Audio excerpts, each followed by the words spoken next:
Hey guys, well, welcome to day number 4 of my training.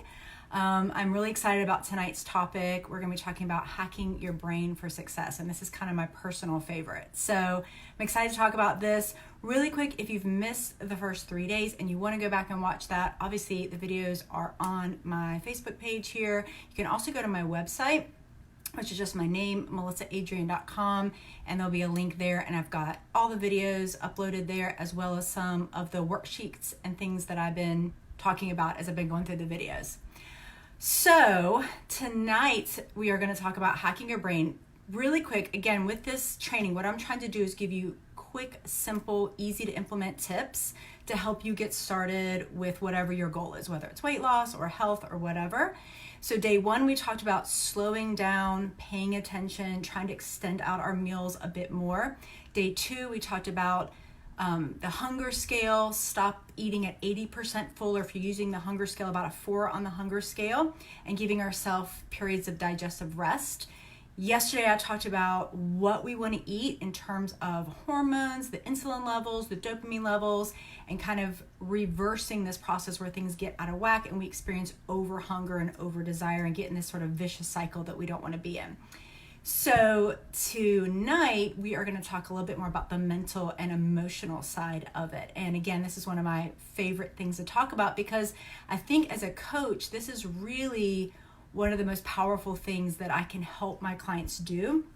And this is really, I think, what makes my program different than just, telling people what to eat or giving them workouts. It's when we're really able to see what are the things that are barriers for them. So when people come to me and they have a goal, they want to lose weight, let's say, or they want to be healthier or whatever, they'll usually tell me that there's one of 2 reasons they can't do it. Either they don't know what they're supposed to do, they don't know the how, or they know the how, but they just can't seem to do it and they're not sure why, right?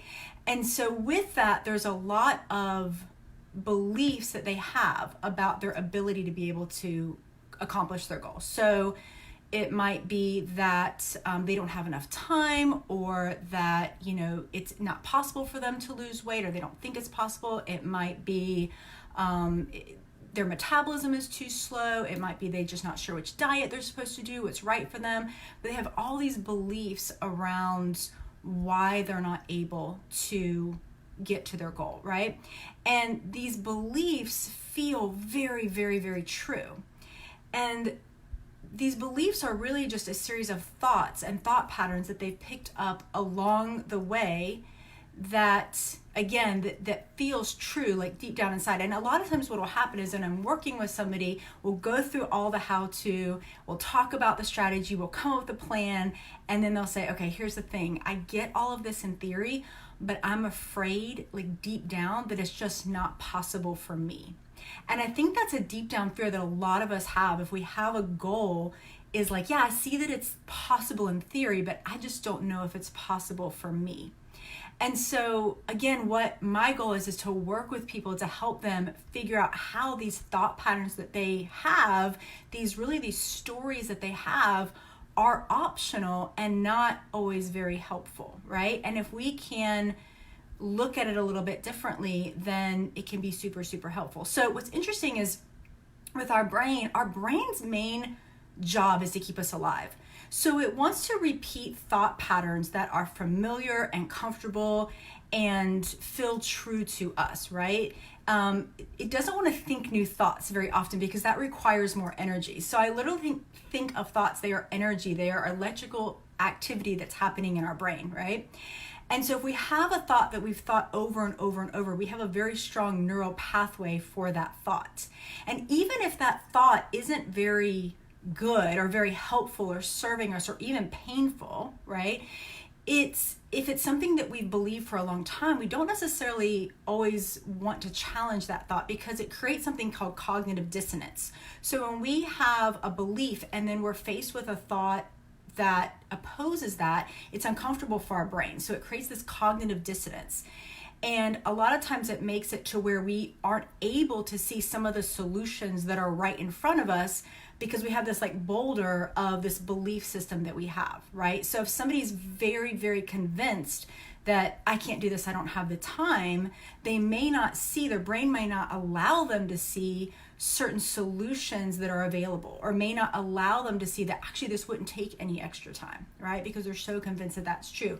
Or I can't lose weight because of my metabolism or my genetics, right? If that belief is really, really strong, then they may not be able to see some of the solutions for them. It's interesting, our brain has this way of filtering information based on what we believe and is important to us. It's called the reticular activating system. And so I always think of this story. When I was younger, I was with a friend who was trying to get pregnant, and I don't even think I was married at the time. So we were at the mall, we were at this food court, and we're sitting there and we're watching the same exact people walk by. And all of a sudden she like slams her hand down and she's like, everybody is pregnant. Everybody else can get pregnant. And I'm like, what? And she goes, look, that person, that person, that person. And we've been looking at the exact same people, but I hadn't seen a single pregnant person, right? Because it wasn't something that my brain was interested in or picking up on, or something that was important to me, but it was something that was on her mind that was really important to her. So her brain was filtering in this information, right? And we do this all the time. So even if a belief is something that isn't really good or isn't really useful, if we believe it to be true, we're going to go out and find evidence that it's true over and over and over, and we're going to miss some of the evidence of it not being true, right? We're going to miss some of the solutions that can be there because we have blinders on, literally mental blinders on to what some of those solutions are. So what I do with my clients is I do a really powerful exercise, mental exercise is what I call it. And this is something that I think we work on really for the rest of our life. I think of it like exercise. You know that if you want to, get fit and stay fit, you have to work out and you have to continue to work out. We don't just get to a point where we get to just stop and keep our fitness, right? And I think it's the same thing with this. This is something we learn, and it feels a little weird at first. And then once we get it, we have to keep practicing over and over and over. And so what I call this is catching thoughts. And the idea is to take some sort of circumstance or topic and notice for yourself the thoughts that come up around that. And then what you do is you decide, is this thought serving me?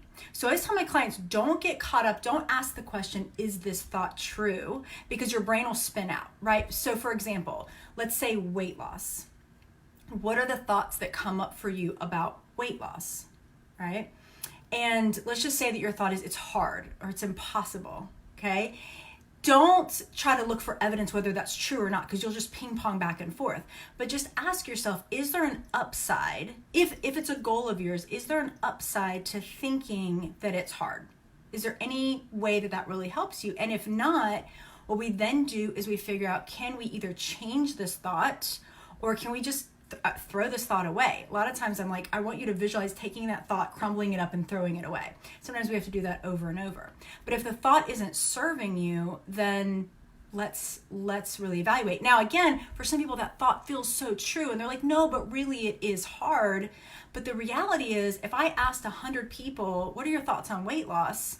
I would get a lot of varied thoughts and responses. Some people would think, yeah, it's hard. Some people would think, no, it's actually really easy. It's really simple. Some people would be somewhere in between. So it's not this universal thing. And oftentimes we think it is. We believe that our belief is what everybody else believes. And I promise you that's not true. I can give you another great example of something that happened recently with some clients. I had 2 clients with the exact same circumstance. So the circumstance was they had lost some weight, and their clothes are starting to feel really loose and really baggy. And they weren't quite ready to move down to the next size. They were like 5 to 10 pounds away from moving down the next size. But again, their clothes were just starting to feel really baggy. So the exact same circumstance. One client came to me and said, I'm struggling with this. My clothes are starting to get really loose and I'm really discouraged. I was like, okay, tell me more. And they said, well, they just feel really baggy, and it makes me feel really frumpy, and I just feel like, I'm so far from getting to the next size, and I just feel stuck, and I'm just feeling really discouraged, right? So the thought they were having about the circumstance of clothes getting loose was I feel frumpy and I'm stuck, which was leading to feelings of discouragement and frustration. And then the action they were taking was really to back off their plan and not move forward. Another client had the exact same situation. Hey, Caroline. The exact same thing, right? She came to me and said, my clothes are really getting loose by the end of the day. My pants, I'm like having to put on a belt because they're starting to fall off.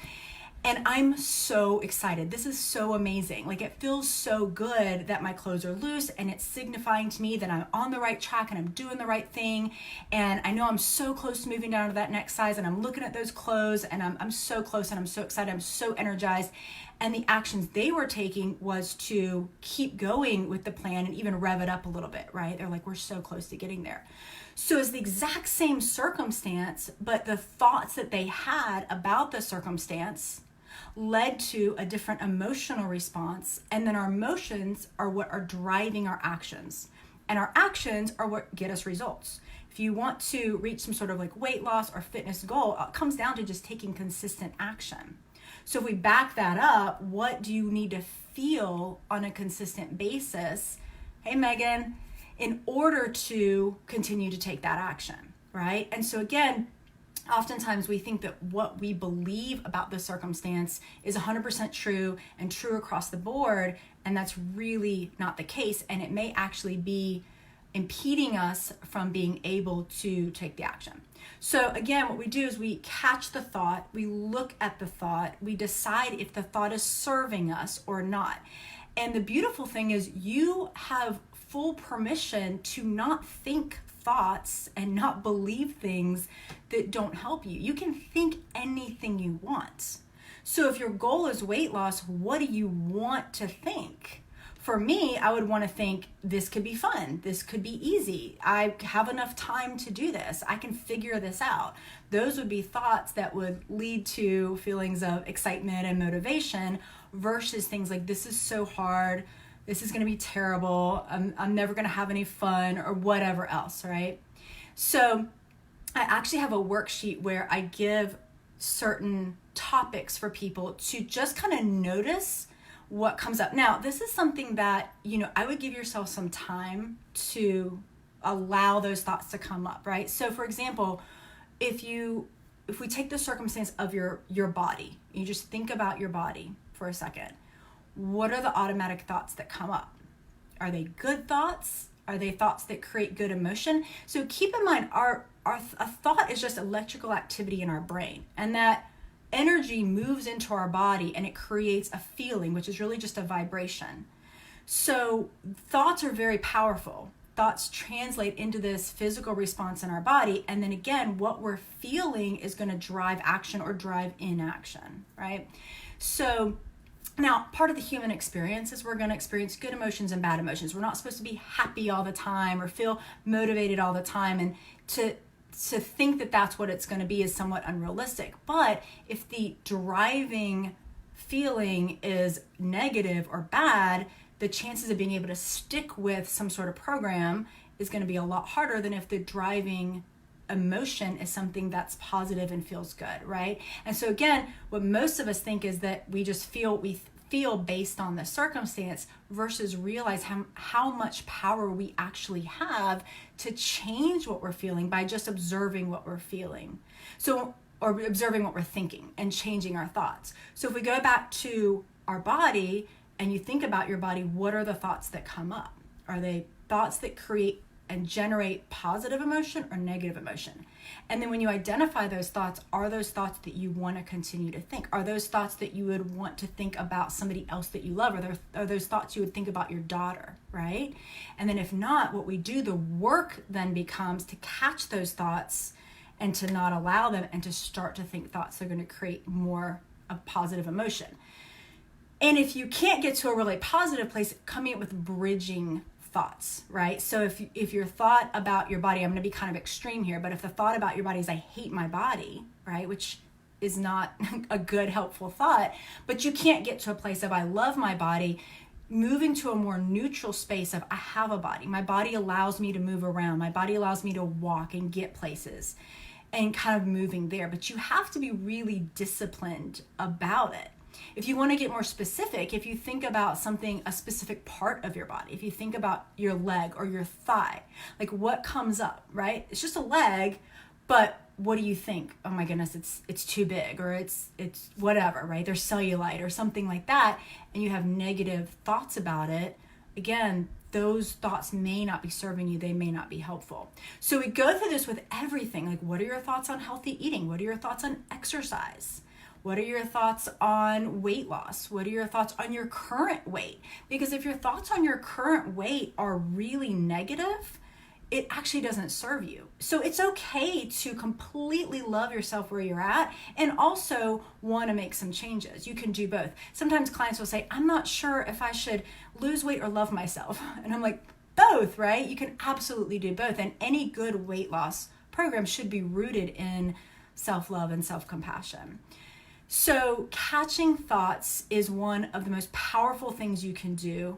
It is one of the best ways to really hack your brain. And just remembering that the thoughts we have about the circumstance is what's creating the emotional response, not the circumstance itself. And then those emotions are what are driving action or inaction over the long haul. And those actions are what really are getting us results. So as a coach, what I can come in and do is help people see some of those blind spots, help point out for them things that they believe so much to be true that really may not be, that may just be an optional thought, and that they can actually learn over time to catch and throw away, or catch and change to something that is going to serve them so much better. So that is my brain hack. Again, I absolutely love this. I think it's so helpful. Again, it's something I think you have to work on over time. And it's like an onion, right? Like the more you do it, the more you're like, wow, I have a lot of thoughts that I just thought were facts that really don't serve me and aren't helpful. And then some thoughts that you realize actually do. So anyway, that is my brain hack. What I will do is I will share out the worksheet that I have on this. It also gives a list of emotions, like a really thorough list. So when you're doing this and you're trying to think about the emotion, instead of just thinking like good or bad, it's helpful to really nail down something like, discouraged or motivated, and getting really specific with what it is that you're feeling and then how that's affecting the decisions that you're making. So anyway, hope y'all find that helpful. Tomorrow I will be back on sometime in the morning. I'm not quite sure when, but I will be talking about how to manage cravings and urges, and that'll be the final topic to wrap up this week. But y'all have a great evening, and I'll talk to you soon. Bye.